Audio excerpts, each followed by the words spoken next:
everyone. My name is Natalie Fritz, and I am the Archivist and Outreach Director for the Clark County Historical Society. And tonight we're going to tell the story of how the old City Hall and Marketplace was transformed into the Heritage Center Museum that it is today. Our anniversary is coming up on March 31st. We'll be hitting 23 years in this building that we've been here. The Clark County Historical Society was founded in 1897, and we had a lot of homes throughout the years. A lot of people remember us at Memorial Hall, and we were many other places, but we're hoping that this is our forever home. And we have the architect on the project, Steve Sharp, with us tonight, who's going to share some of the stories behind how this whole project happened. I know from being the archivist and looking through stuff in the archives that throughout the years, they wanted to take down this building many, many times. There was lots of talk about, from throughout the decades of the condition of the building and that it should come down. And we feel very lucky that we're just celebrated nearly 130 or over 130 years in this building this past year. So, or as existing as this building. So we know that it's had different transformations over time, but what we've done with it now is a really big transformation, and we want to be able to share that with you. This is one of our virtual programs, and as with all of them, we record them so that they can be shared at a later time. So if anyone wants to look up the story of the Heritage Center and how it came to be, they'll be able to find this as a resource. It'll be on YouTube and on our Facebook page after this. We have the chat function on if people want to ask questions. We do encourage people that you can unmute to talk, or if you have something to share concerning any of the slides that we're going to have up here, and anyone else that was involved with the project or anything that wants to jump in and share stories, we can do that as well. But Steve will be sharing a lot of the background of this. So without further ado, I'll get things going. And I thought this is a good slide to start at, because this is prior to the start of what became the Heritage Center, the original City Hall and Marketplace, which I have to say confuses a lot of people still, because since it's still the original building on the outside, everything, depending on which side people come in from, they see City Hall and Marketplace still carved outside, and they walk into the building and they're not sure where they're coming if they don't know about the Heritage Center and what it is today. So Steve, if you want to tell us a little bit about yourself and your work as an architect, background on that, and then jump right in. Well, okay. Thank you very much, Natalie. I'm Steve Sharp, and I moved here in 1980, and I was working for Schreiber Little and Associates back in the late 70s. We worked on Mercy Medical Center on North Fountain Boulevard when they put on the operating rooms and the ICU, CCU rooms. Then by 1988, I had started my own firm, small firm, and I am very thankful for the people of Springfield and Clark County, because they've been very gracious to me, and I think I've had a wonderful career. In fact, when Natalie talked to me about the pictures and what I might have, I was a surprise to realize we started working on this thing a quarter of a century ago. When you put it like that, it just seems like a lifetime career. I thought I'd hit a couple of things just as an overall piece of information to help people understand the styles of the building. The Heritage Center is what you would call Romanesque revival architecture. And if you look in the photos on the screen, there's a lot of rounded windows. You have some stone banding, and it was a spin-off from a style called Romanesque, which was important in the 11th and 12th century AD. A lot of those buildings back that far were all masonry. They just piled rocks and brick on top of each other. And then they didn't have very many windows back then. because they were just trying to keep the roofs up in the air. But then later on, it it came through a revival in the United States. So probably the most visible building, in addition to ours, of course, the most visible building would be what they call the castle at the Smithsonian Institution. It's the big, tall tower building. And that was done in 1855. It was called American Romanesque Revival, and it was designed by the architect named James Renwick. Here in Springfield, we've got a really sweetheart of a building only a few blocks from this. And I'm talking about the old Warder Library. There was a very famous architect. We always called him H.H. Richardson, but it was Henry Hobson Richardson. And he designed what they called Richardsonian Romanesque. And if you take a look at the Austin's Richards Raff, the funeral home on East High Street, that was about the same style as the Warder Library.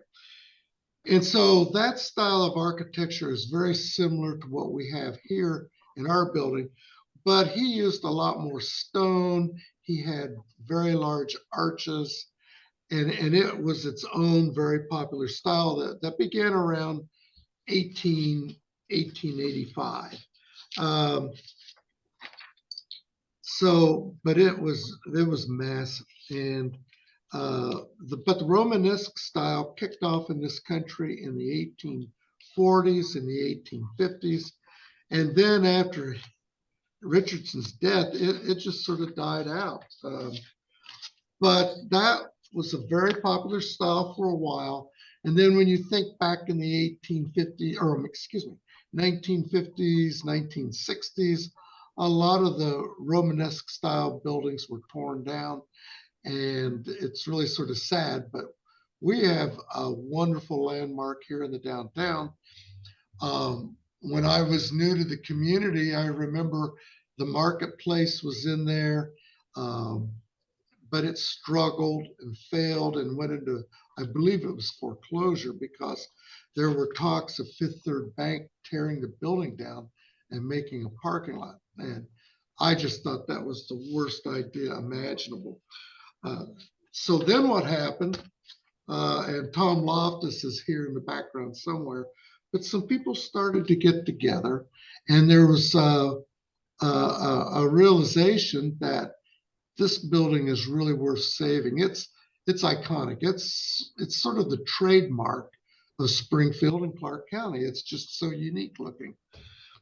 And as a much younger architect in the 90s, I began to see how people could come together and create a project, basically.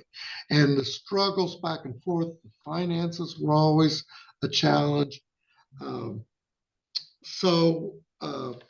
Floyd Barman was the director of the museum at the time, and the museum was primarily in the balcony of the old Memorial Hall. But there were quite a few wagons and other artifacts that were on the floor of Memorial Hall. So Memorial Hall was falling into a state of disrepair. The roof itself it was leaking like a sieve. And when the water got into the concrete roof deck, it just started to deteriorate. It made worse by the fact that the freeze-thaw cycles of winter really weakened the concrete. And Floyd sounded the alarm. He enlisted Bill Kinnison to say, we have too good of a collection here of artifacts, and we need to save it. And oh, by the way, why not put it in the old marketplace, the old city hall? Because we felt that personally that Memorial Hall could not be saved. So why not do a double purpose, save the museum and save the building. So you had Bill Kinnison, who cut quite a swath. He was just an incredible history buff. Tom Loftus was involved in this. He helped pull people together. You had the three county commissioners. You had Jimmy Sheehan, Roger Tackett, and Tom thought it was Gordon Flax. I think he was the third one at that time. And there was quite a bit of discussion about how to pay for this. And you had other people coming on, like Dave Hobson. Now, Dave was like a secret weapon in Washington because he could move some money around now and then. The state of Ohio has funding cycles, and they're every 2 years. So the state got in on it, and they decided it was worth supporting. It had to go through the Dayton Coalition at the time, but this scored really high. And then they still needed more money, and the debate was, do you put on a 0.5% sales tax, because they had that much room that they could impose, they being the county commission, could impose a 0.5% sales tax. A lot of people debated that back and forth, and they finally decided that, yeah, that's the way to do it. And even people who were opposed to imposing a sales tax all wanted to save the building. They just said, hey, we probably should have voted on it. But it was imposed. And Natalie, you'll have to tell me the deal. You told me that just recently the Heritage Center now is owned by the Historical Society rather than the county commission. Can you help me there on that one? Yeah, I think Roger could tell more about that, but I believe officially as of the end of 2023, we are the full owners of the building rather than the county commission. Is that correct, Roger? I know that was something that was a lot of time in the making. By the end of October, the title was transferred to us. Yes. Okay. We now own the property. Yeah. So it's nice to look at the screen and see nobody's nodded off yet, since I'm not a really public speaker, but I took the picture on the right just because Norfolk Southern engine was coming by. My office at the time was in the RQ building, and we kept hearing that train all the time. I can't imagine working in this building and having a train go by at least once every hour. But this is an old enough photograph. You can see that the very pyramidal top of the towers were gone. I thought I read that happened maybe in the 40s or the 50s, and my guess is that I think it was the 50s. Okay. The slate was falling. It was. I found an article about that some of the slate had fallen from, and so the city had them removed. Well, it's a flat floor up there on top of that. And I had a guy working for me. He's from here. His name's Chris King. He's also an architect. And he loved to climb rocks and cliffs, things like that. Well, we had to go up on the roof of that thing. When you're 120 feet in the air and you're the highest building around, it's really windy up there. So I'm scooting around on my rear end. And that crazy guy is just standing on the edge, looking over the side, looking down 120 feet on the Fountain Avenue. But it was interesting seeing how later on there's some slides that talk about the new pyramidal tower was built on the ground and hoisted up. So it was cool. Well, I guess we've belabored these pictures. You want to go on?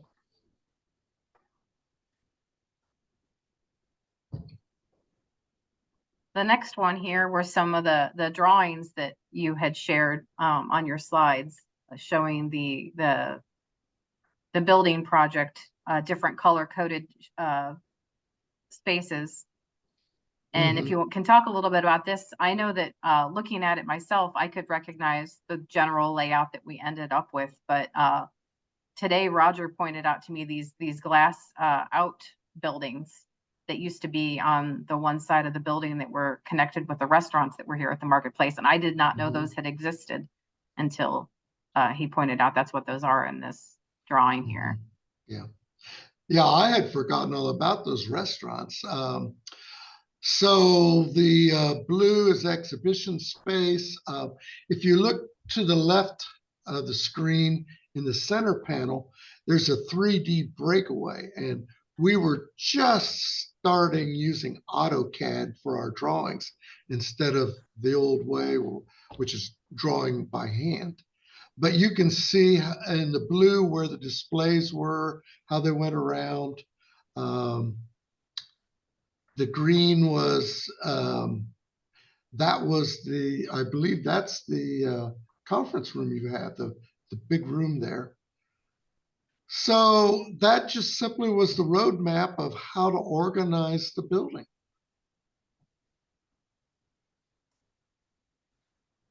What else? I know that in the museum, we have an overlay in the Gateway Gallery, which is the gallery that has the old flooring still in it, that shows the overlay of what's building is now versus what architectural features were here before that, like where the city offices were, where the opera house was, that kind of stuff, so people can see how the old building relates to what's currently in the building. I really like that feature that they did in the exhibit to show how you transformed everything over.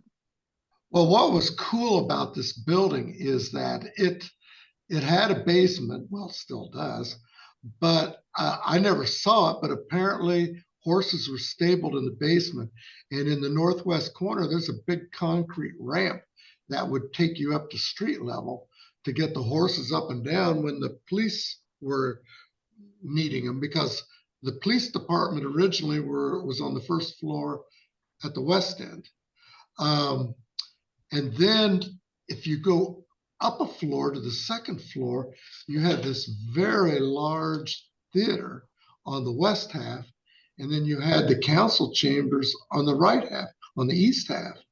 And on the third floor, then it was air, except for in the rear of the two rooms. And you had balconies up there. But the first floor then was primarily the retail space, which was sort of an early mall. You know, it was where you could buy food and, you know, that you could take home and cook. So that's in seeing what the old building originally looked like. When you come in the front entrance, you have the columns and you have a lot of the tile floor, but a lot of that floor had just literally worn out over 100 years time. I know I didn't get to include this slide. I forgot. This is one that I shared on our Facebook a few years ago, was when we redid the carpet down on the first floor a few years ago. We could see some of the original floor underneath, and we have the sections of the floor that were restored, because I know at that point a lot of the floor was just too far gone to fix any of it and have it throughout the building, especially with the use that we were going to have as part of the museum. But we could do a side-by-side of the unrestored floor next to the current sections of the floor that you can see throughout the museum that are the original floor, but brought back to its former glory. But we know that not a lot of that was able to be salvaged. But speaking of salvaging the pieces, a lot of the part of us being a historic structure, a lot of the features had to be saved, even though they weren't necessarily going to be used in the new design. So we have in our offsite storage includes a lot of the features like the old jail cell doors that were down on the west end, and different door surrounds and things like that were created up, not used in the final design, but that have been preserved. So I thought that a way of organizing the many slides you gave us, we were able to scan them all, and the ones that I've shared here, I kind of tried to organize from top to bottom throughout the building, starting with different areas of space that you had to deal with and throughout the restoration. And the first one I actually shared on our Facebook page today. If anyone guessed it, or where is it today, was actually in the attic of the Heritage Center. And Steve, you're in the picture, and in the standing in the attic in that picture. But this first picture here is a couple of the upstairs attic pictures. And can you talk about what work had to be done up there? Okay. Well, first off, it was not a creepy space filled with bats, which was a good thing. But it's all wood structure. And if you look at the lower right photo, you'll see a series of wood trusses marching down the length of the building. And then you can see the rafters going at an angle up. And yeah, in the upper right, it's probably easier to see. But they use sawn lumber, and they attached it to the rafters. And the trusses, of course, were made out of wood with they used iron for their connections, but they're massive, and they're about every 20 feet, which was then allowing the floor joists to go from bottom quarter rafter to bottom quarter rafter, and then they put boards on it so you could walk down the length of the building. And then in the lower right, you'll see a funny little bump in the ceiling of the floor below. And the only thing I can figure out is that what must have been, yeah, right where your cursor is, that must have been for ventilation. Of course, they didn't have air conditioning back then. And I noticed that when we were working on what was South High School, when we put the Geisa STEM school in, that building has all kinds of double walls, you might say. There's hollow spaces inside. And I think it is simply to move air and get heat to rise so that the rooms are comfortable. And all these buildings have really high ceilings so that the heat would be above the people. On the left, that is, I believe, that's one of the dormers facing out towards the parking lot. And I don't know why it's boarded up, but because I forget. Well, I know now the big difference you see if you're up in the attic is that we've got insulation that goes all the way along the sides there as you're walking down. There's it's insulated now. So I'm not sure if that was part of the project that that to add all that insulation. We put insulation on the floor to try to keep the heat at trapped at the habitable part of the building where people are. And if you've come to one of our behind the scenes tours and were intrepid enough, we took some people up to the attic. They got to go to this section. The tower is a whole other story. There's a lot more paperwork and things like that if you ever want to do the tower, but we haven't really had people up there, but we have had taken some people through this section of the attic upstairs. The next slide, we go down to the bottom of the building, to the basement. This was something that I learned. I did not know that we had dirt floors when we first opened even the Heritage Center, that it was still dirt floors in the basement until you shared these slides. Yeah. Well, first off, to go back to the East Tower, the clock tower, if you get a chance to go up there, folks, it's worth it just to look at that old clock. It's quite a mechanism. And then the old original elevator was up there. And that elevator was later in time, but nevertheless, it was there. And then we had a fellow from London, Ohio, come over to repair the clock and get it going again. And we had to replace some of the glass that was in the face of the clock. It's a four-sided clock. But to the pictures here, yeah, I am assuming it's a dirt floor just for the comfort of the horses. On the left, you see the waterproof plastic going down. And then concrete was poured, and I think that would show in the next slide, maybe. Yeah. So we did finish it off. We put the vapor barrier in, trying to control the moisture, because when we did the west elevator, there was an underground stream, and we could not stop the water from coming in. In fact, the elevator people required us to go to the State Board of Building Appeals because we couldn't stop the water. And we got permission from the state to have water in the bottom of the elevator pit. That's why we've gotten a lesson here on staff on how to use the sump pump down there, just Yeah. yeah, we've talked about putting some text in the elevator, in the central elevator, because you can hear water in there too, to explain the water that people are Yeah. hearing is the old section of Mill Run that still runs under our building, and that you can hear it when it rains, it gets louder. Yeah. And then on the lower left photo, of course, the county commission had to publicly bid the project.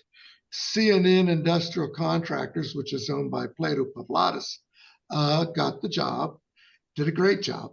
And there's one of his guys with a wheelbarrow.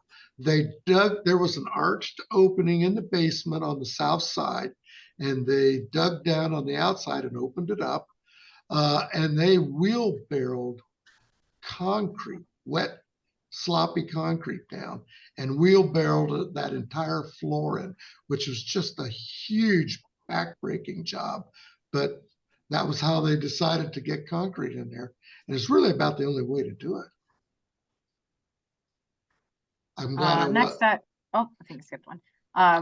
Moving to the first floor of this is, if you can recognize which way we're facing, this is now Un Mundo Cafe. right. And what I really liked about this one is through the window here, you can see the old marketplace sign. Oh, yeah. Yeah. Out in the parking lot there. Mm-hmm. And then the upper left, isn't that the beginnings of the old gift shop that the museum had? Yeah. I think so. And then these are the two arched windows that you have. This is the one that's in Un Mundo, and then this is the one that's out. This is the door entrance that we use to get into the side of the building we're on right now on the east end. And then if you look at the cast iron columns, that's structural. That's holding the floor up above. And there's actually 2 rows of those steel columns. They run parallel and they run the length of the building. And I'll give you some more useless trivia. So we all know that Charles Krager designed this building, and it opened in 1890. The nice thing about it, at the time, the people took it as a symbol of Clark County's wealth and influence, because that was right smack in the middle of the Industrial Revolution. And, you know, we were sort of the heart of, all the agricultural manufacturing. So the building is only 50 feet wide, but it's 450 feet long. And you had, of course, the massive stone tiles, 2 towers, one 120 feet tall and one 80 feet tall, of which we measured. And then you had all the facades. The museum that you're going to be seeing was designed to present basically the agricultural and industrial history of Clark County. And we think that makes Clark County unique because so many things were manufactured here.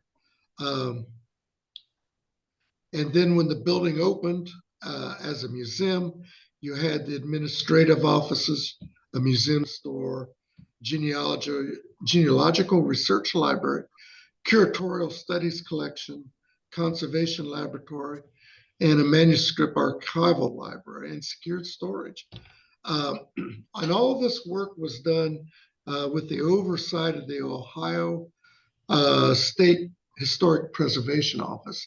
And their job was to make sure that we did the construction to the standards of the day in restoration, that we didn't take any shortcuts, and that we tried to preserve as much of the old ways as we possibly could. We had to go clear over to Terre Haute, Indiana, to get the right kind of brick that would fit with these bricks. In other words, the bricks that are made today are much stronger than they are in 1890. And the trouble is, if the brick is too strong and too hard and rigid, it can actually destroy the bricks around it that are softer. So we had to find coal-fired bricks, which we did. We added storm windows. We tried to protect all the wonderful stained glass windows. And then we added special lighting on the towers, which I think it shows in a future slide here. It had to replace the slate because the slate was a little over 100 years old, and that was at the end of its lifestyle. So then I guess it's ready for you, Natalie. So this is still down on the first floor. This was the old gift shop area, which is now where the veterans back part of their offices are. But when we first, for first many years, our larger gift shop was in here. So this is showing the framing of that area. And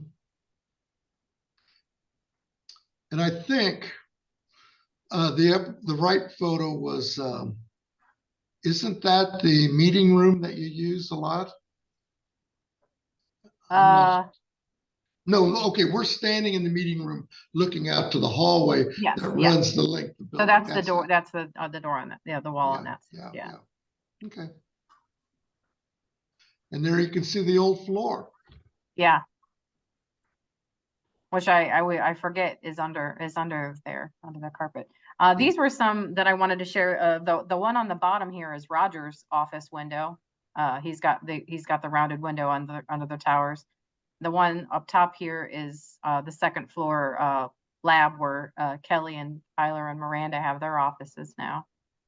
This is where all of our new donations and things we're processing and working on come to. And then this is my rounded window up in the library that's across from down from my desk. So, but what I noticed looking closer at these pictures is that these were taken when the arcade was still standing.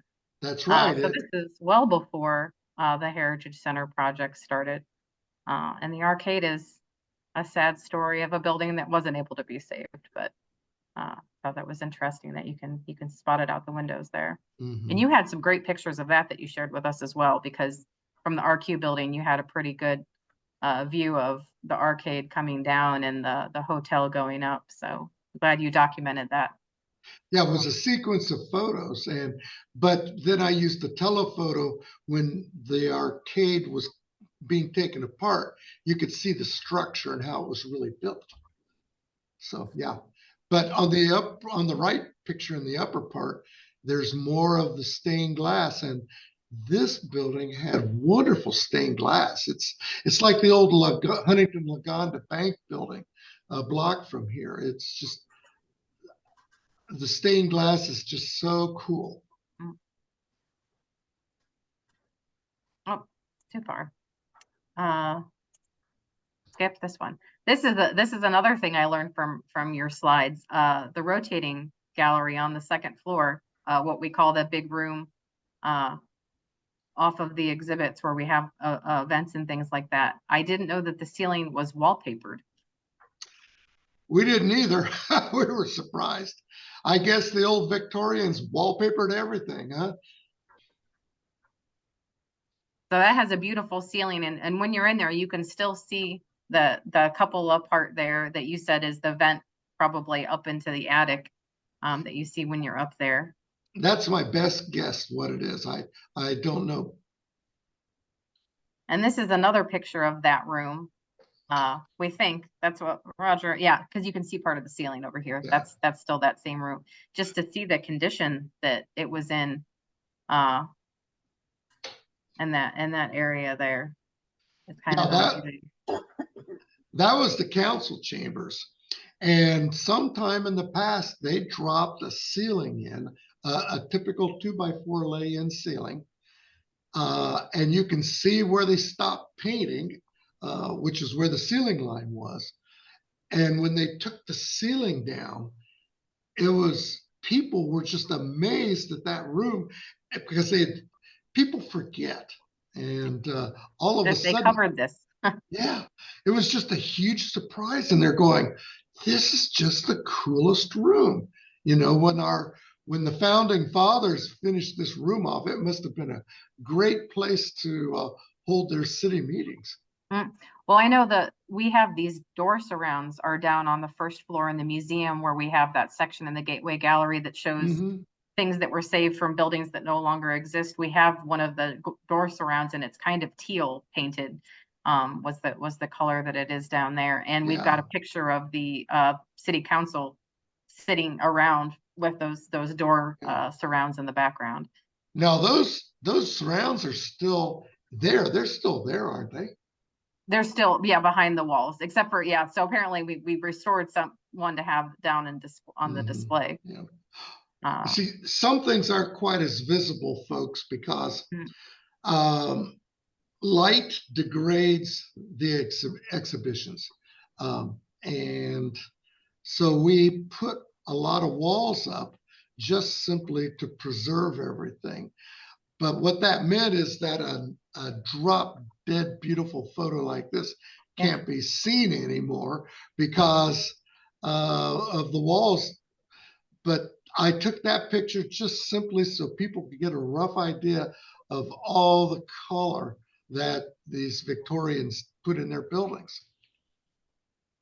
Yeah, this is a great shot of, this would be the second floor area of the museum, where all the signs are Mhm. hanging down, because the main structure under those signs is the original balcony. So this is Yeah. where you can still see the balcony exposed. So when you're Yeah. standing on the second floor of the museum, you might not realize that it's a balcony there, towards the back above the military gallery, but that's what that is Yeah. there. And this was the old opera house. So where I took this picture, I was standing where a stage used to be. And the opera, the balcony didn't come out that much further. But if you look close, you can see 2 rows of cast iron columns, which is a continuation of the columns down on the first floor. And that's the structure that holds everything in place. Well, I was glad that you shared this one with me. I hadn't seen this view before of the second floor, and the Arcanum Preservation Society in Darke County is trying to restore their opera house, and they knew that we used to have an opera house, and we were one of the buildings they had contacted. And they said, "Do you have any pictures of what it used to look like, or the balcony, or anything?" And I said, "Well, I've got a couple that show the railing, and we have the railing, but I'd never seen this view before, so I'm planning to share this with them next week." Because they wanted Cool. Cool. old opera houses. This is another one of the, we weren't entirely sure where this is. That's council chamber. That's the council chambers? Okay. Yeah. Yeah. And they had a tiny little stair that shows in one of your photos that takes you up to the balcony. Okay. I'm sorry, it's underexposed. So this is the balcony railing, right? Mhm. On the left Yes. here? Yes. So that is what is down on the first floor in the museum in that section of architectural features. The railing is Mhm. actually the thing that goes around the whole thing. And then on the right here, this is under the balcony, correct? These are the columns that hold the balcony up. Yes, and if you look to the left of the closest column, you see the wood joists, which literally are holding the balcony up in the air. It's like a beam. It's a wood beam that's So sitting on the cast iron columns. if you go into the military gallery, then you're standing under the original balcony. Right, right. Now, we didn't just tear everything up for the fun of it. We really tried to save as much as we could. This next one, we knew it was framing around something, but we weren't sure where exactly this was from, if you know. I believe, well, I'm pretty sure this is in the Opera House because that was where a sizable part of the collection was going to be. And the steel studs you see there, and the drywall going halfway up is the wall that protects the collection from the natural sunlight. So on the other side of that wall, you have about a 3-foot space of just empty space, except we painted the wall white so that when the lights were on in the evening, a white wall would show through the stained glass. So it looked like you were open for business. Does that make sense? Mm-hmm. Okay. And it looks very, and it makes us look all lit up at night too. I know this is one of the hard hat tours that Right, people right. got to come through and see the progress on the project here. Was that something that was done regularly? I think Tom Loftus led some of those tours. I saw him in a later picture. Tom would probably know more if he wants to step into the conversation. See, this looks like it's about the middle of 2000 from the date stamp on there, so you're pretty far into Yeah. things. Yeah, yeah. Yeah, I was pretty far along.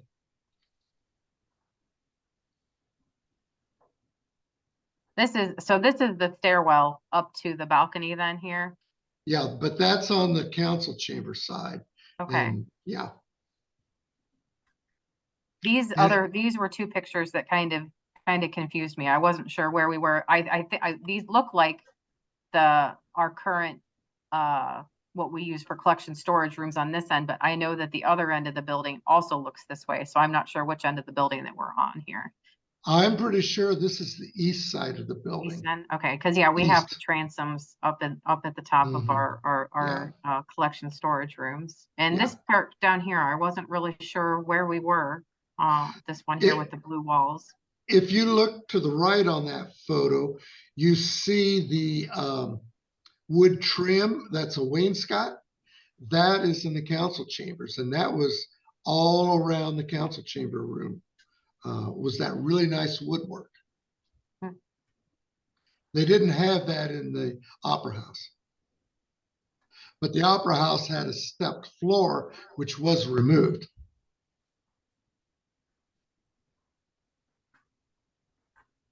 This is the upstairs research library area. So this is the framing on the.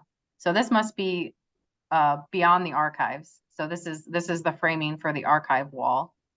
Right. And then out here is the. These are the windows that are sit across from my desk actually. And then these are now we have our tables are all out here. And then this is the back corner. And I love the windows up in the library. Yeah. I'm so glad that we have those. And you can date the picture because the Performing Arts Center is in. Yeah, so this is after. That opened in '95. Yeah. But I think it was under construction.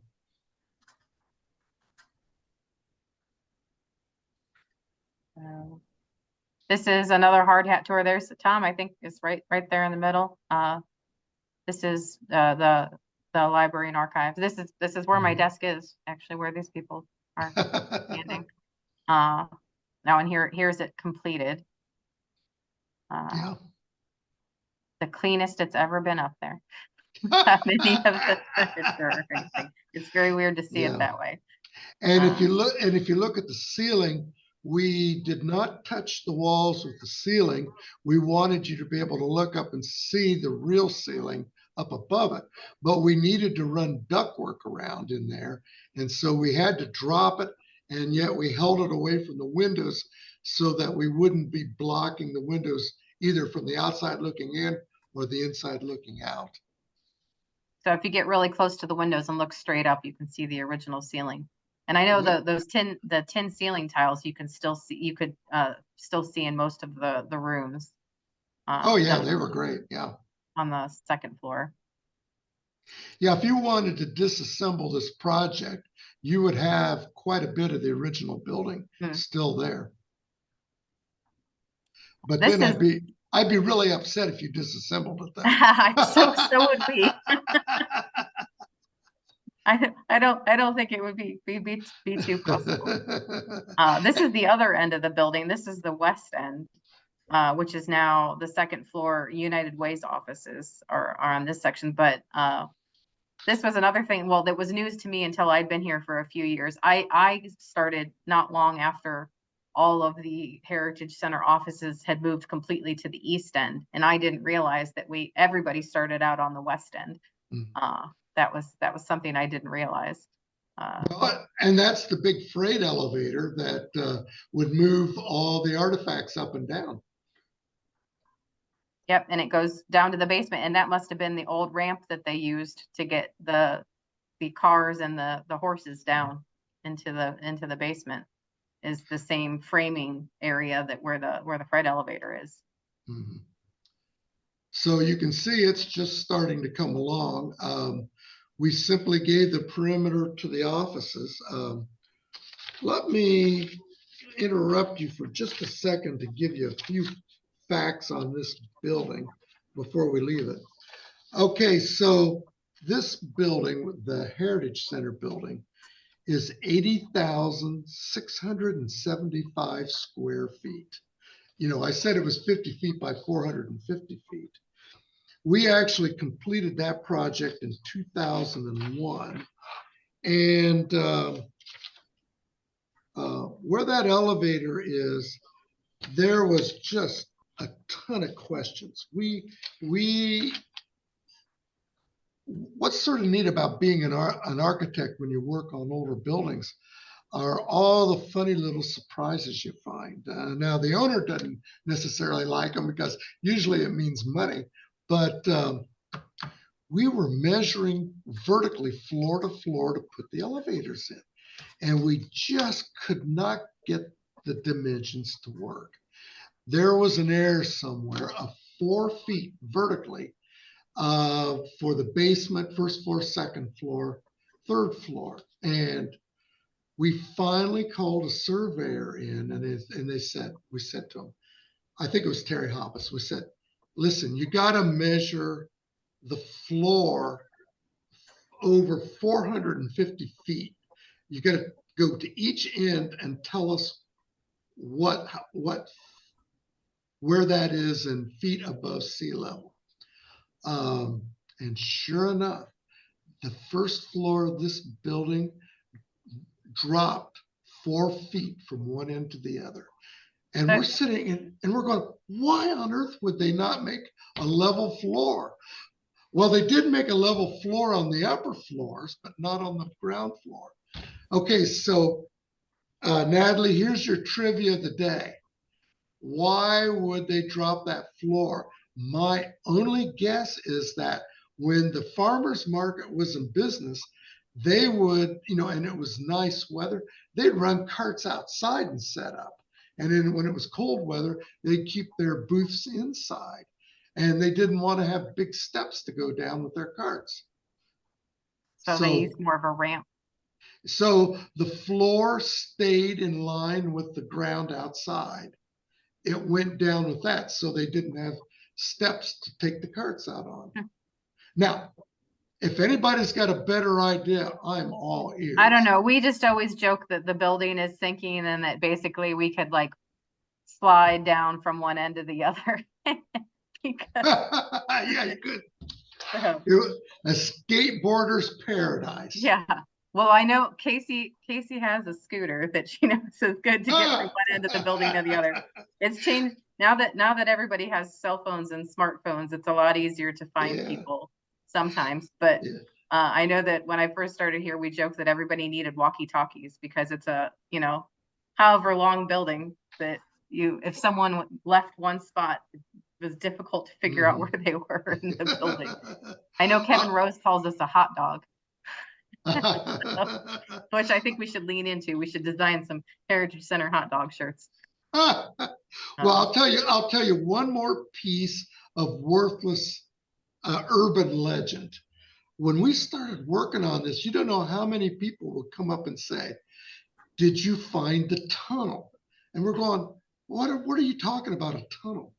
They said, there was a hotel to the west across the street, and there's a tunnel that connected the two buildings underneath Center Street. And they're going, really? And so we spent a lot of time in that basement looking for any sign in that foundation and in that brickwork.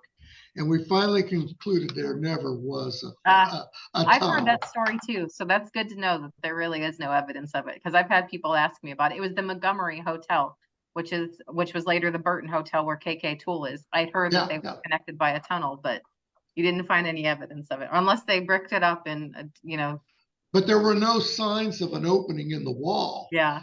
And where else that same legend came up is the Gammon House. And they said there was a tunnel to the backyard so that when um, the runaways got to the Gammon House, they could just drop down a hole into the tunnel and safely get into the house. But I have looked all over that basement and I can't find an opening in that foundation wall. So I'm very disappointed. Well, I thought you could, I know that, I've seen old pictures of the building where there used to be fire escapes, the typical Yeah, fire escape yeah. that goes down along the outside of the building. When you started work on this project, were the outside staircases that we have that go out for fire escapes, were those there or did they all have to be installed? That was all brand new at the time. Um, by that time, the state building code really did not allow fire escapes on the outside of a building.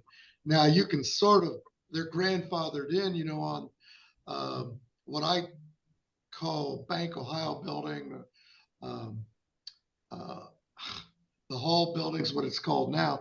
They still have a fire escape or two there, but we had to put new in, and the building is so long, we had to put in 2 staircases just because of the travel distance. You're only allowed to go about 300 feet horizontally before you could reach a stair. And then once you reach a stair and close the door, you're safe because it would take at least an hour or two to burn through the walls. And these stairs were big enough that if you're in a wheelchair, you could have a safety refuge area until the fire department could come and reach you. So yeah, those stairs are new. Yeah, well, I say, so these are around different areas of the building that, Right, right.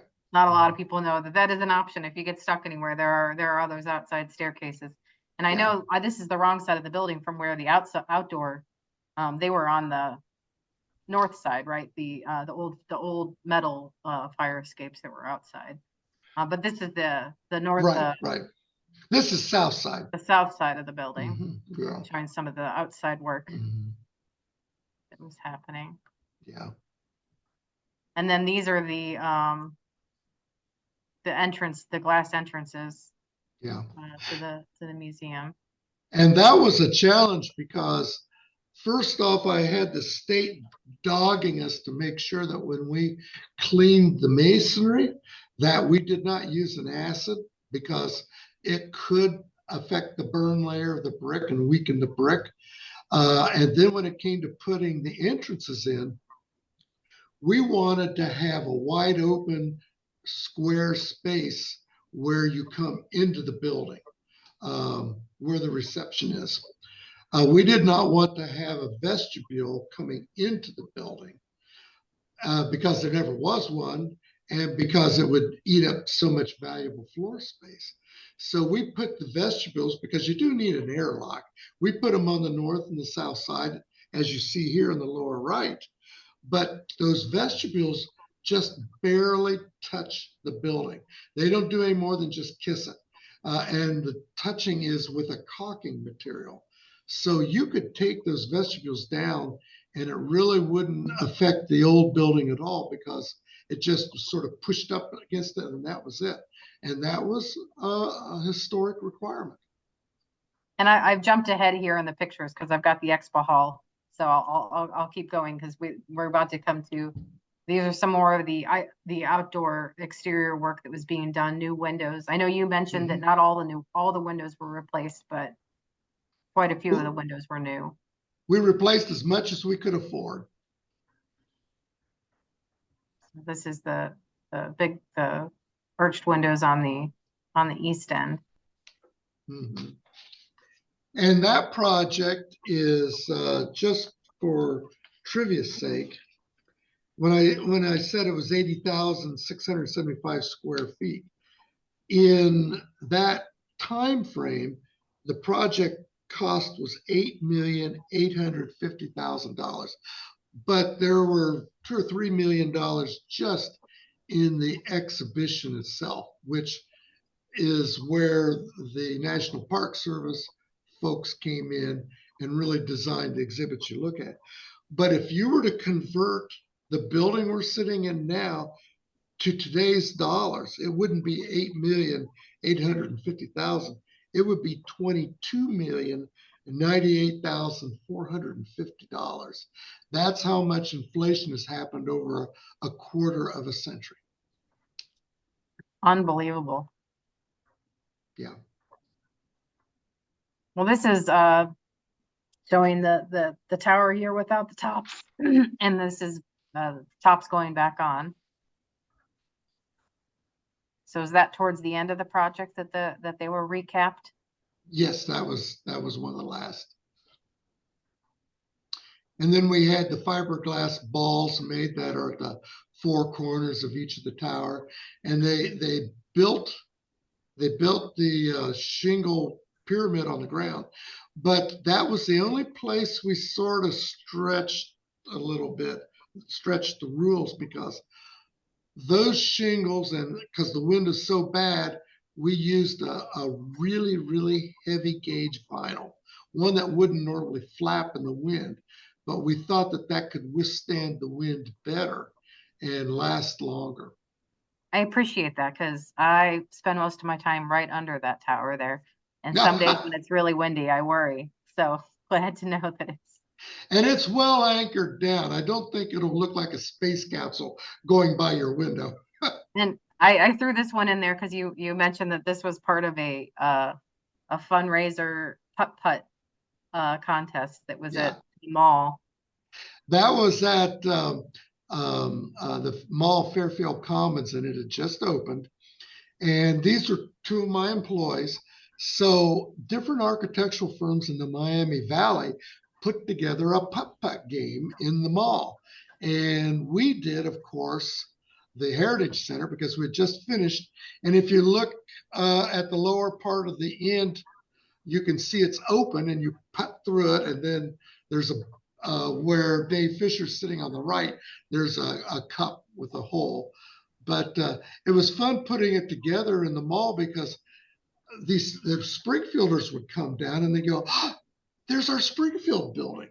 They took ownership. If you guys ever decide you don't want to have that anymore, we would be interested in taking it for some games of staff putt-putt over here. Staff putt-putt. Yeah. The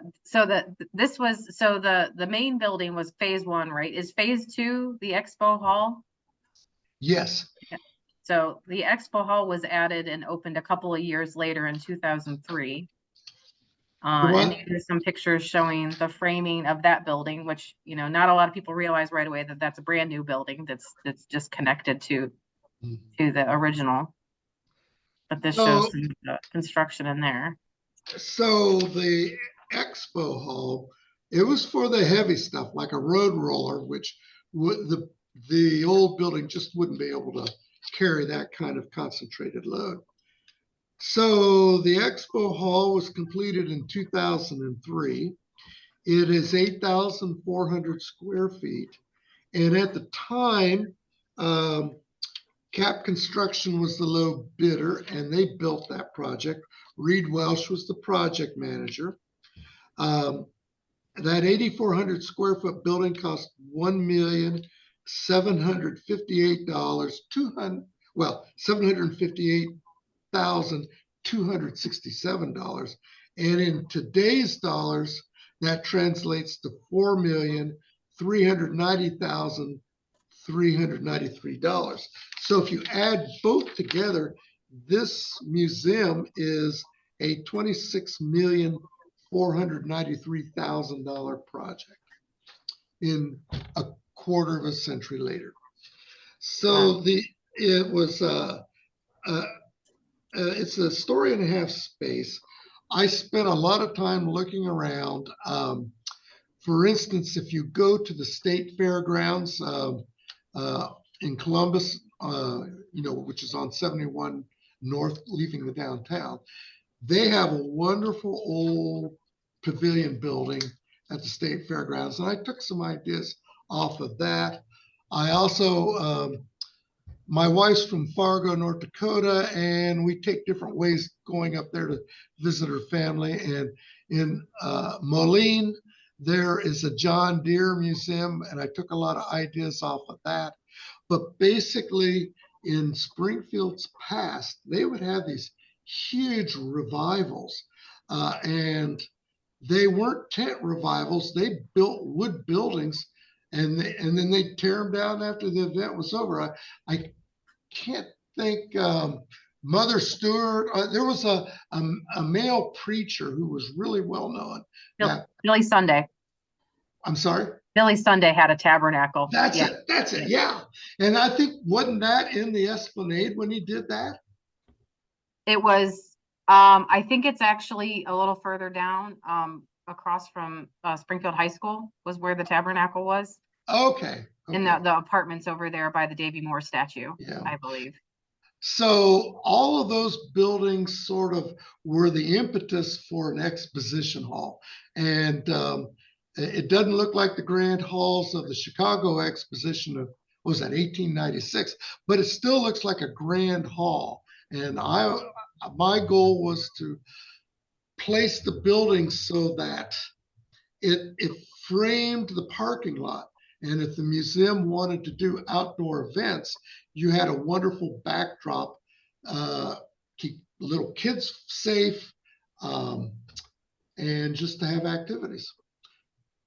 And I really liked these slides because some of the things are the same that it still looks like they're today, but I realized a lot of the artifacts and things have been moved around from when this originally opened, from what it looks like today. Well, once we finish the job, it's the owner's prerogative, and there's needs and reasons to move things around. But I really like the lighting. I know Roger used to pull his hair out trying to keep all those light bulbs lit, but it made a nice sparkle in the room. Yeah, it looks really neat all in this light here. And then, like that. And then in the lower right of the screen, we wanted to pay homage to the railroad stations that were here, because there's a track that goes right by. There's two of the seating groups from the railroad station that was really close to St. Raphael's. It was the Big Four. It was right. It was where the overpass is now. Yes, would have run right through it. Yeah, but the old railroad stations had bump outs where where they could watch and keep track of the trains, and so we put a bump out there, and you could sit and watch a train go by. It was just a lot of fun.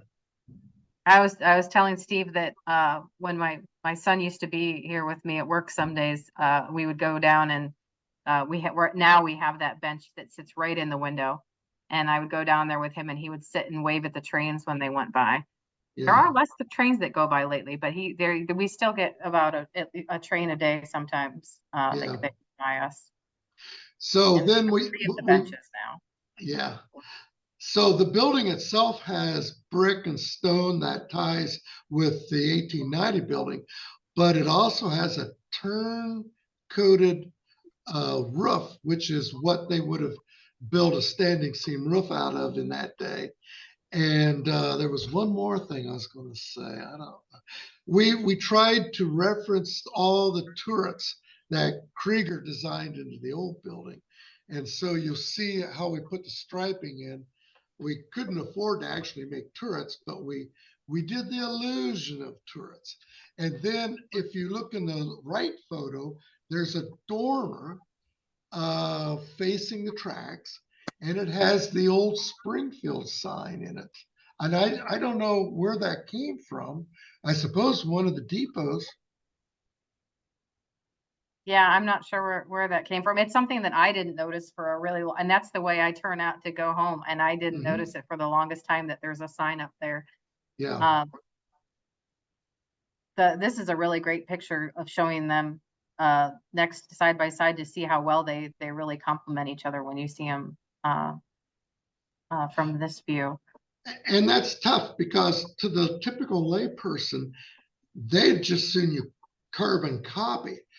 but I couldn't carbon copy. I could just reference the design elements because I didn't want to steal the thunder of the 1890 building because it's so sweet. But we did try to make them look like they were cousins and they belonged together. Well, a big change on the building now is that last year we added solar panels. So they're up on Yeah. the roof. So now we have solar power thanks to what's up on that roof there. Well, and that's just an important thing to do, just if for nothing else, the environment, the ecology. These are some of the windows from the outside, and I liked this one because there's some details on the building, carving and things that you don't really notice from the ground. And I come here just about every day, and I didn't notice these elements before. Yeah. So it's kind of funny that the things you overlook. Well, it's like the Bushnell building. If you look at it on Fountain, you start to see these wonderful little square bricks that were fired. And then I'm not sure what happened, but you can see the stone banding was cut into, and I don't know if that was for a fire escape. I sort of suspect maybe it was.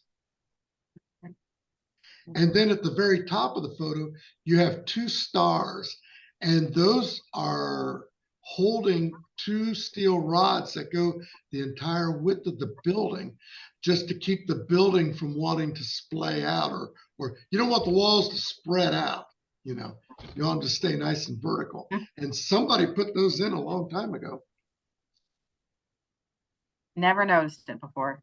Oh, here's some great pictures that you took from must have been up on a lift above the roof. Yep. So these are really great pictures. Oh, I cut off the clock tower there, but right, that was a really good one of the clock. Those are the lighting that you mentioned that was added. Yeah, yeah. And the lighting's in different places, so it lights up most of that front tower. I'll tell you, we love to go up on the lifts because it's like going to Kings Island and getting paid for it. I mean, this is the best part of the job when you're swinging around and looking at stuff. But unfortunately, one of my employees was Ken Shook. You may have known his parents. He now lives in Missouri, but we didn't know that he was terrified of heights. And he's up in this lift, and his knuckles were so white grabbing a hold of the railing.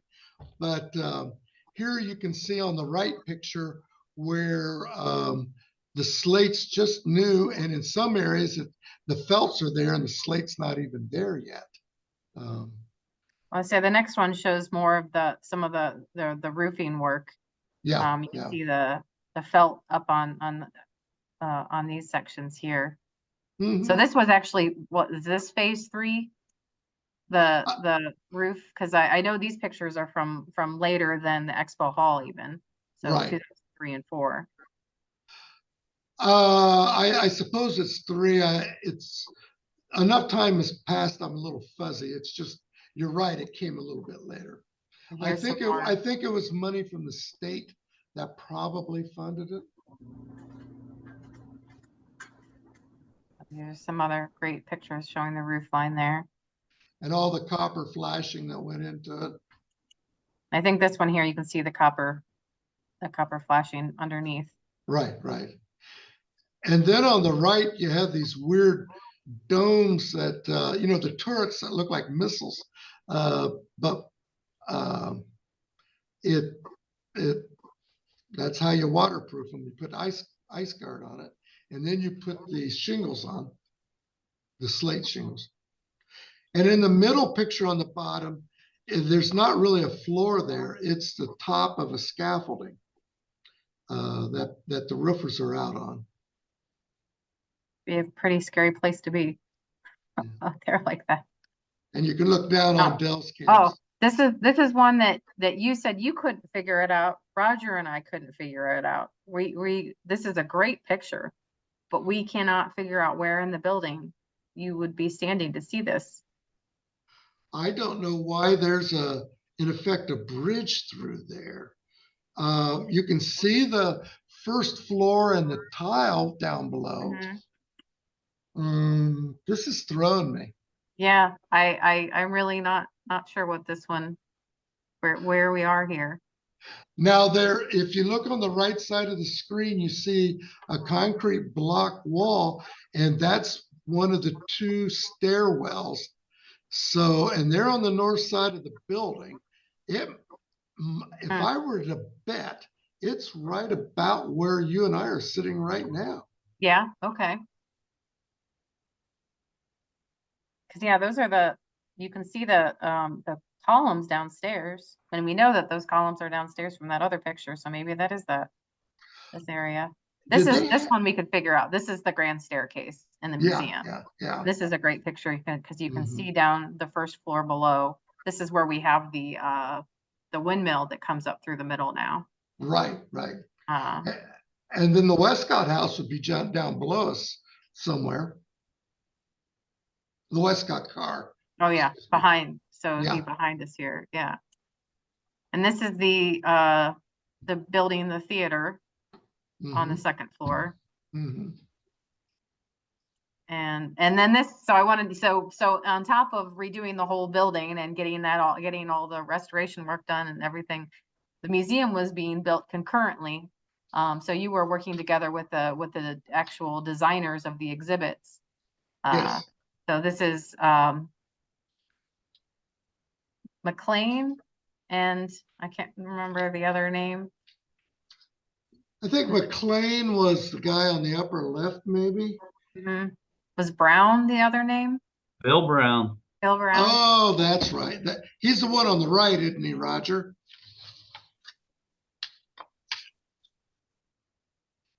Well, they were great illustrators, and they really worked to tell the story in the lower photo. Yeah, this is pretty much how it looks at the start of the museum. You see Virginia here working with Bill.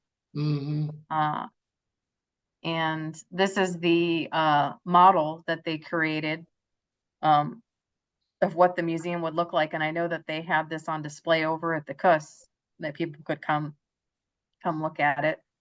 Oh, yeah. Yeah, I remember that model. And then they put the drawings together to have it built. And it was sort of bid out underneath us, but it was all separate contracts. But these guys they worked for the National Park Service, and they were very creative. We still have the models. We've brought them out a few times for display, for like we did it for one of our anniversaries a few years ago. We had the model out. But I wouldn't want to putt a golf ball through it, though. No. You might not like me anymore. And this is the first floor displays coming together. And this is where all of the stuff was. A lot of it, we had stuff on Thompson Avenue, we had stuff in Memorial Hall, we had stuff on Fountain Avenue, we had stuff all over the place. So I know that there was meetings that were held with people in the community to talk about, what was being done, the stories to be told. I know Virginia was working with the designers to figure out, what, and everybody was working with everybody to figure out what stories to tell throughout the museum. We've got Dr. Tennyson up here and Lloyd Barman. Yeah. And there's Virginia. These all, I think, are on Thompson Avenue. You guys stuffed a lot in there. Yeah, it's weird to see I know all of these boxes over here must be probate. Recognize those ones. And you can see some fencing that we've got. And we love to look at these pictures and see the things we recognize. And then this is one of the moving days, because they had all of the different places where everything was being stored, so it had to be moved from all of the different locations to get stuff into the building. Yeah. And the west wall is of the expo hall opens up. It opens like 15 feet wide. And I think that's how a lot of the stuff came in to the museum off of Center Street. And I know we're working on getting the other side to open too, so we can switch out the road roller eventually for another road roller. So it'll open on the parking lot side as well. So tell me about the new road roller. They're both Springfield products, correct? Yeah, so I think this one's if I recall, I think it's a 1924 Kelly Springfield. So it's a later model than the one we currently have. Buffalo Springfield. Buffalo Springfield. Sorry. Yeah, that's right. It's got the Buffalo hood Buffalo. on it. Uh, It's a uh, three-wheeler. It's bigger than the one that's on display now. Oh, and I- it runs. oh, really? Yeah. Oh, please don't fire it up in the building, man. Well, no, what's going to happen to the older road roller? I believe that one's just going into storage where the other one is now. So we're just swapping them out so people will be able to come see the other one. Mhm. You could put it outside along with a cannon or something. Now, you ready for the ultimate rock and roll trivia? The rock group in the 60s called Buffalo Springfield took their name from a Buffalo Springfield road roller that was paving outside their studio. And that's how they came up with their band name. Yep. You'd be surprised now when I take young kids on tours for there. Even when I sing the song, they don't know what I'm talking about. Well, So hey, I grew up with one them. of my I'm an favorite old pieces guy. of trivia, but it doesn't work with the much younger generation anymore. Yeah, but Doesn't know that song. some of these people on the screen would relate. Well, this is a picture of the grand opening, which I know in itself could probably be its own session. All of the things that had to come together for that grand opening to work. I know that was it Roger Jim Baker was the lead on the project, and he made sure the trains stopped that day so that they didn't interrupt the proceedings for the So grand opening. Jim Baker was the lead. And he in his youth, he had been with the Barnum and Bailey circus. Seriously? He had traveled the rails a lot and knew the railroad, how it worked. He had contacts. And he's in the 20-some years I've been here, he's the only person that was able to actually stop trains, period, from coming through for that like 2.5, 3 hour window that we were doing our grand opening. Even when John Kerry came here in 2004, and the Secret Service was trying to stop the trains from coming while Kerry was here, and one came through, and the Secret Service was livid at the guy, because that was not supposed to happen. I remember I was standing out in that parking lot. Well, we have a big album of the grand opening ceremony of all the people and all of the entertainment and everything that was going on there. That we scanned all of those a couple of years ago for the 20th anniversary and shared all those online. You know, that was probably the most fun with Civic Pride. It was just a good time to be downtown. We're very lucky to be in this building and to be able to preserve the history here, to preserve the history of the building, and to be able to share the history with everybody here. The last slide I have here is the current map. This is how everything is laid out today, and all the exhibits that are here. So it's amazing to see it laid out like this, to think of how the building has been used for this.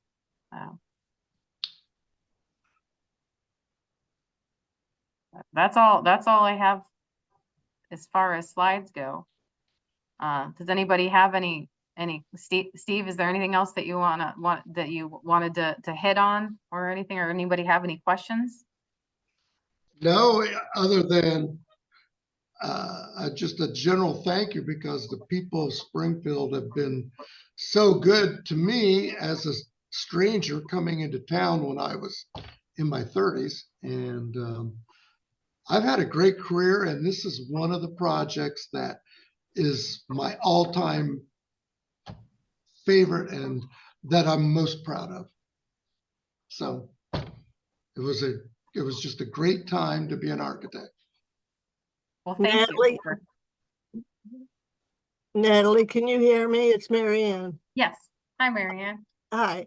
The picture that Steve or you showed next to the last one, when it had 3 different pictures of people in the museum working, loading up the Yeah. exhibits. I don't know whether you noticed or not, but in the center picture, Floyd Barman had his back to us.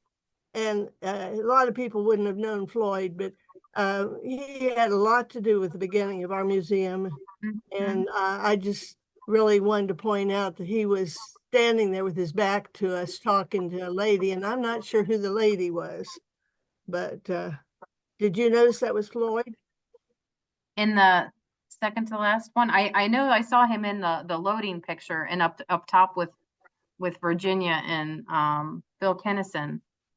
Yeah, But he was in that one too, but this one you wouldn't have noticed because he had his back to you, but I noticed his bald head real quick. well, I know that he was very instrumental in Not all this one. and It was everything. it was the next to the last picture where there were 3 pictures. That one? Well, yeah, Yeah. here, Up there he here is. where they're moving everything. Yeah, Yeah. here he is. Mhm. You've got him almost pointed here, right here. Yeah. See his bald head there? That's Yeah. Floyd. And he was very, very important to that opening of the museum. I'm sure Steve remembers that. Well, Floyd started the whole ball rolling, Right. and it took a lot of people coming together to educate the public that it had to happen. But Floyd really, he went above and beyond, saving this museum. Yeah. I And mean, then, it took a lot of people over time too. I know George Burkhofer was also really instrumental, and so he was with us in the 70s. And I think if not for him in the 70s, there would have been people that the louder voices that wanted to take this building down then. yeah. And he helped it keep along for decades after that. Well, and then you've got to also think of the county commissioners because they stepped up to help in a very public way. And they were very active in this project. Most of the time, commissioners don't get involved, but they were there. We had meetings every week, it seemed like, with them. And then Jimmy Sheehan would come over to me after the meetings were over and say, "I'm praying for you." Well, and I know Tom Loftus is here too. He's in there with Roger. He Oh, was very Tom. instrumental in this and so many of the downtown projects. Tom, I wanted to thank you. Years ago, you shared some of the pictures that you had from this project and documenting a lot of the downtown projects that you've been involved in. Well, thank you. I'm glad to be a help. I have only one question. So Steve, I noticed in one of the earlier pictures, your hair's a lot darker than today. Yeah, and I'm thinner too. I don't know how that happened, Tom. I don't know either. I'm drinking Coca-Cola. Maybe it'll darken it back up. I feel like this is partially our fault in this building. Oh, I wouldn't have missed it for anything. Does anybody else have any questions? I think we've put them to sleep. All right. Well, thank you guys for joining. We're happy to be we're happy to be here. I mean, the building comes with we know 100 and however many years, 134-year-old building comes with its problems. We're very lucky to have and grateful to have the levy support that helps us to take care of this building, because we know we couldn't do it without the support of the community, because the upkeep projects are above and beyond anything normal that you could imagine, or that you may be able to imagine. So the levy projects we've been able to do just in the last few years to keep it going, and things that we know need to still be done that will happen. You said something about bricks that you don't want the stuff to separate. We know that bricks need to be tuck pointed, and so that, having a brick building, that's something that we'll be happening eventually. And we've had work done on the roof since the main roof work, and all sorts of stuff around the building. And so we're very grateful that we have the community to help keep it standing and keep the history alive here. It's Mary Ann Nave again. Can you hear me, Natalie? Yeah. Okay. I heard something just recently as a volunteer, and I wondered, since Roger and everybody were on here, first of all, I want to thank Steve, and we're really glad to have him involved and tell us all this. It was a great refreshment of your being a part of this. But I heard that they were talking about taking off the entranceway again on this parking lot. And you pointed out the need for that space there. And I just wondered if that's still being discussed.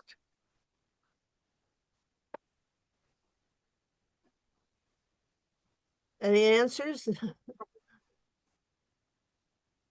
I don't know if there's anything definitive that's happening or anything. I know that there have been other outside plans that have been looked at for parking lot and redesign things around the building, but I don't know if there's anything that is that I know of that is moving forward or anything like that.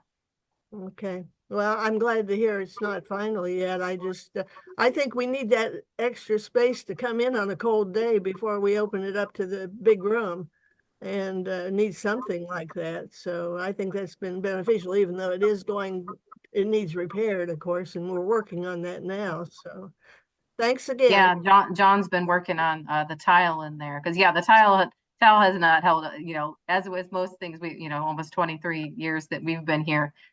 People coming through the doors, that tile he's replacing that right now in that entranceway. Natalie, I have a question. Yeah. I noticed some work being done on North Marketplace. Does the Heritage Center own North Marketplace? Roger, I'm not sure if that's is it. I know we take care of it. I'm not sure what the ownership is for that, but that is our project that's happening right now. That is our project. We own half or a little more than half. And that was something that I thought would be good for the community, and it would be good for us because of the farmers market and all that. So those are going to be, it's going to be new brick and flat and even, so it will be easier to walk on. And hopefully it'll be done here maybe by the first part of May. Good idea for us old people, Roger. Yeah. Well, I'm one of us, so I appreciate a flat, smooth surface. It was a great topic and great show here. Thank you. Steve, you've done a wonderful job.